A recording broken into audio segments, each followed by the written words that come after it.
Hi everyone, it's Gary Cassidy here and welcome to Sportskeeda Wrestling's Elimination Chamber preview. Now, I've got a guest with me. He needs no introduction, firstly because he's right there for a start, but also just because he's one of the most famous names in wrestling journalism and someone who I've got to say I admire very much and have a lot of respect for. But let's just give him a wee quick introduction. We'll just say it's Sean Ross Sapp from Fightful. How's it going? It's going good. Thank you so much. It means a lot. You're doing some great stuff. So it's good for me to hear that coming from you. That's high praise. Thank you, man. I really appreciate that as well. So, of course, we are here to talk about Elimination Chamber, but it would be remiss of me not to mention, if you didn't know Sean before maybe a couple of weeks ago, you might not notice anything too different, but he used to have some rather flowing locks, which he got a little bit closer to AEW than most of us do, with Brandy Rhodes cutting his hair off for a very good cause. And of course, you were at AEW Revolution just this past week. What was that like? I don't want to go into too much detail because I know that you had a full rundown on the Fightful Select, which obviously people can check out. But what was your takeaway from that event? I loved it. It was a lot of fun. The funny thing is, I was supposed to originally get my hair cut at the C2E2 week ahead of that, but they nixed the Nightmare Collective angle, so they pushed that up a full month so they could do that and still make the haircut work. But I loved AEW Revolution. There's a couple matches like Hager and Dustin and then Chris and Nyla that I think could have been a little bit better. I think Nyla and Chris could have been placed a little bit better. Maybe after Dustin and Jake, but I really enjoyed it. That tag team match was something I will never forget seeing in person. It was very special. And then Jon Moxley, I mean, he's a local guy to me, so to speak, Cincinnati area. Him winning the championship, very cool. I loved the show. I thought they knocked it out of the park. And quite frankly, I thought it was the best possible timing for them to hit a home run right after that WWE Super Showdown event that left a lot of people with a salty taste in their mouth.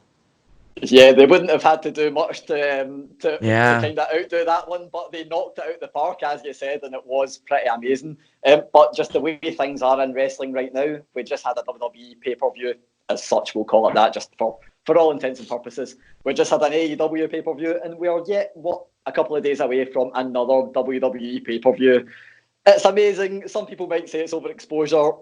We'll get into that. Elimination Chamber, it's an odd one to do a preview of now, just for the way it is with SmackDown being on a Friday night.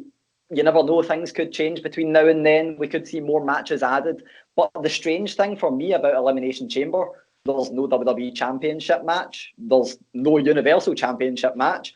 None of the number one contenders to those titles at WrestleMania are in action. So it's a bit of a strange one. Do you think that takes away from the event at all, or do you think it's maybe going to give more people a chance? What do you think about the way the card's looking overall before we get into the matches?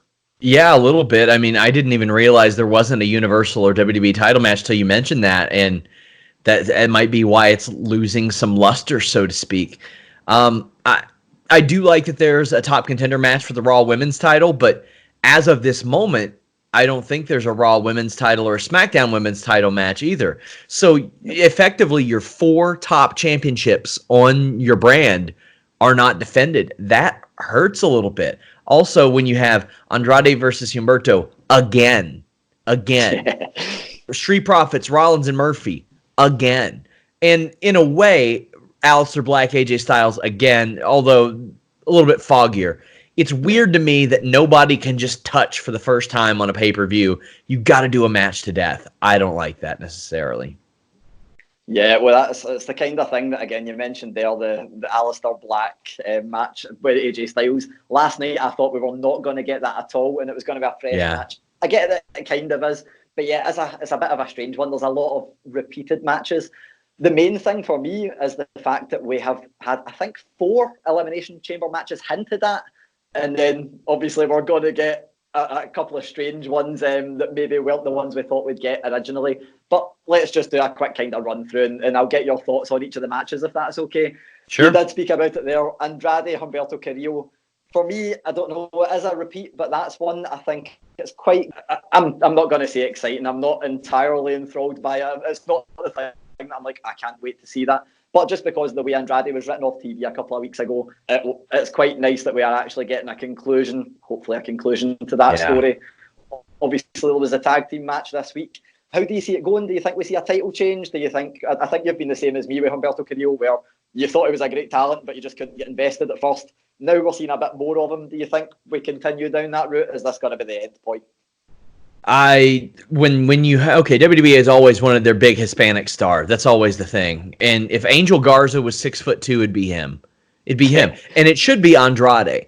And on Monday, I think it really showed how well Andrade and Angel Garza work. And Humberto felt like the odd man out to me, and he always has. This feud with Andrade has gone on 3 or 4 months, but it's been because Humberto was off TV for a month, then Andrade was off TV for a month. But in the interim, they pop up, they write each other off, all that. This has to be the last of it. And I do not want to see Humberto win that U.S. title. I'm getting real, early Bo Dallas vibes out of him, where they put him on TV, they had him win, and people just weren't there for it. He is not that guy. He's not there. He's not ready. The best possible thing for him is the fact that Angel Garza is up on the Raw roster because that's his cousin, and you can hope that he catches whatever Angel Garza has by osmosis. I think Andrade should win this, but considering the fact that he's fresh off a wellness policy violation, I'm not too optimistic about that. But my thing is, they knew he was going to get suspended, and they had a U.S. title match with these two right before that. They could have just switched the title then. Yeah. It's so weird. And that says a lot more about Humberto Carrillo, I think, than Andrade and how they feel about him. My only thing that I think, if Humberto Carrillo was to take the title, I'd quite like to see Andrade and Angel Garza in the tag team division, maybe taking on the Street Profits, who, again, another match that we're going to see a repeat of. You mentioned it earlier. I think I seen you on Twitter mentioning that last night was the 4th time we'd seen that match in the space of the last few months. The Street Profits versus the Monday Night Messiah and Murphy, Seth Rollins and Buddy Murphy. We're now going to see that match again. I guess different dynamics, but what are your thoughts on that being added? Yeah, specifically, it was the 4th time that we had seen them get a title shot in that period. I think it was the 2nd time that we'd seen that match, though they have had some form of that combination multiple times in the past and all that. I mean, the thing is, it was the 2nd time, but we saw it last Thursday, and then we saw it Monday, and now we're going to see it again this Sunday. 3 times in a week and a half is ridiculous. Now, I love that WWE came in and said no more automatic rematch clause. No more saying, I want my rematch, because that was such a crutch and it was so generic and you knew everybody was going to do it. And then when it didn't happen, you would always have people go, they didn't get their rematch. Well, I'm glad that the automatic rematch is out the door, but they're still doing it. They're still doing it. I'm sure the match will be good. It's just, man, they're doing a real bad job at making me care about this pay-per-view. Yeah, and my main thing about that match is I actually really enjoyed the match last night because it kind of sewn up a couple of storylines with Kevin Owens interference, and I thought, we're done with it. We can go towards Kevin Owens and Seth Rollins at WrestleMania, and that's it. Street Profits can go on their way and take on whoever else. But yeah, hopefully yet again, this is the culmination of a feud. It's bad that we're saying that a month before WrestleMania, that we want this to be the end of all these feuds, but again, you never know. And another match that we're going to see again, which you touched on earlier, is AJ Styles versus Aleister Black. Again, slightly different dynamics to how we've seen it. Yes. Is this match just there for, is Aleister Black an afterthought? Is this just there to lead AJ Styles into the Undertaker match? Or do you think we're actually going to see a great match and then something else going forward for Aleister Black?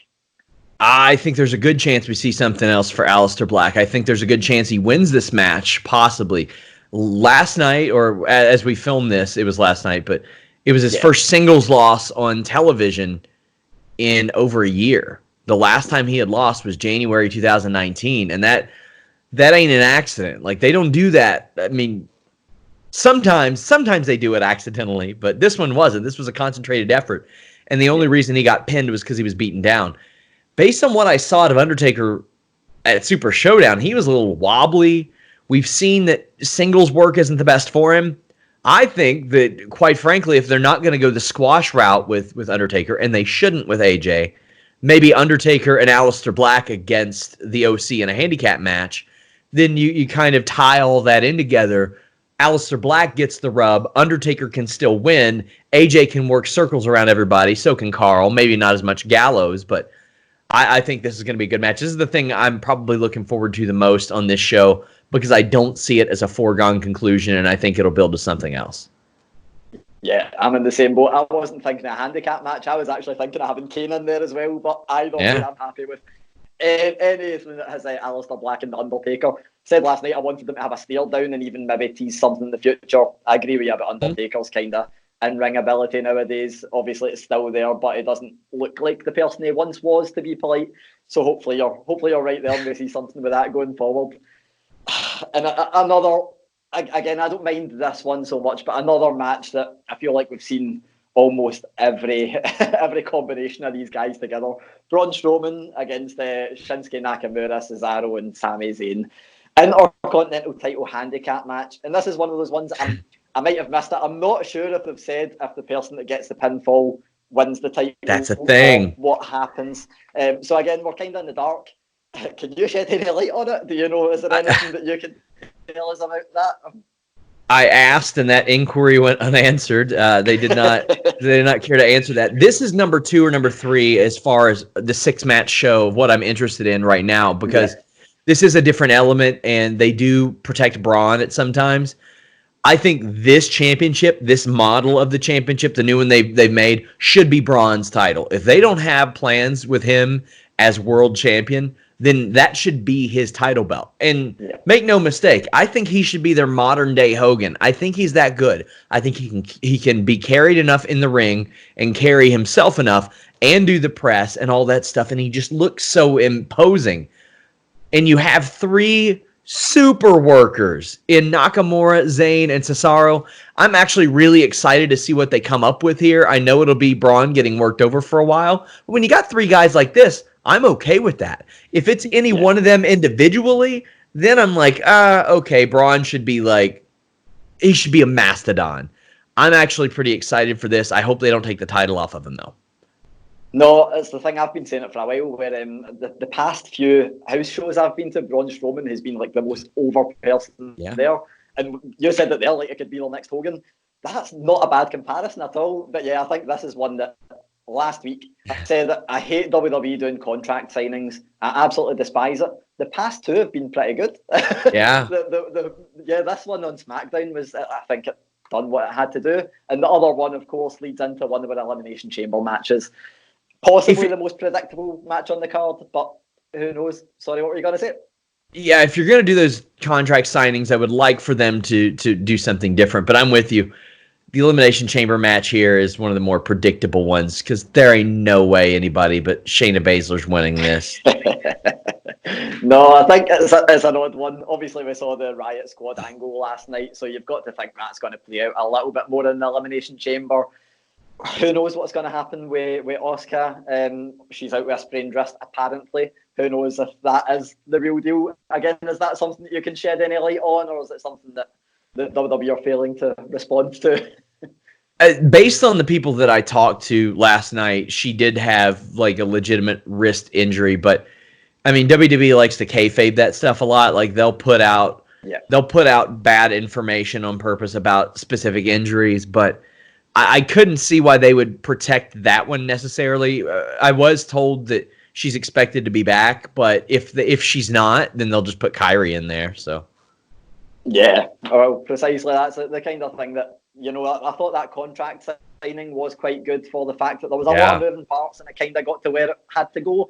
The Liv Morgan leap over the table was absolutely outstanding, and I didn't mind the way that match played out last night. I thought it got everything it had to do. It got that done, but there's no other way about it. The one question I need to ask you: do you think we see Becky Lynch during the match or after the match? Yeah, I think that she should probably help Shayna win. For people who have been long-term fans, they can probably remember like February '97. You had Steve Austin versus Bret Hart set for WrestleMania. Undertaker versus Sid set for WrestleMania.